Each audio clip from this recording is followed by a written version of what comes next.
தமிழகம் எங்கும் கிளைகள் கொண்ட Annamal institute of hotel management and hospital management படிப்பில் சேர்வதற்கான அட்மிஷன் நடைபெறுகிறது. ஜிஎஸ்டி வரி குறைப்பை பாராட்ட பலருக்கும் மனமில்லை என மத்திய நிதியமைச்சர் நிர்மலா சீதாராமன் தெரிவித்துள்ளார். சென்னை ராயப்பேட்டையில் நடைபெற்ற ஜிஎஸ்டி வரி குறைப்பு தொடர்பான விழிப்புணர்வு நிகழ்ச்சியில் மத்திய நிதியமைச்சர் நிர்மலா சீதாராமன் கலந்து கொண்டார். அப்போது பேசிய அவர், ஜிஎஸ்டி அமல்படுத்துவதற்கு முன்னால் வரி செலுத்துவோரின் எண்ணிக்கை 65 லட்சமாக மட்டுமே இருந்ததாகவும், ஆனால் கடந்த 8 ஆண்டுகளில் அது 1.50 கோடியாக உயர்ந்துள்ளதாகவும் கூறினார். ஜிஎஸ்டி வரி குறைப்பால் மக்கள் மீதான வரிச்சுமை குறைந்துள்ளதாகவும் அவர் தெரிவித்தார்.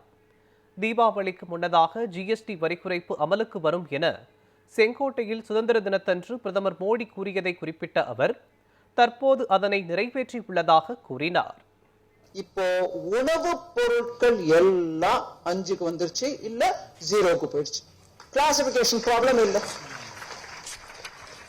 சில உணவுப் பொருட்கள் 5, சிலது 12ன்னு போனாதான் இந்த விவகாரம்.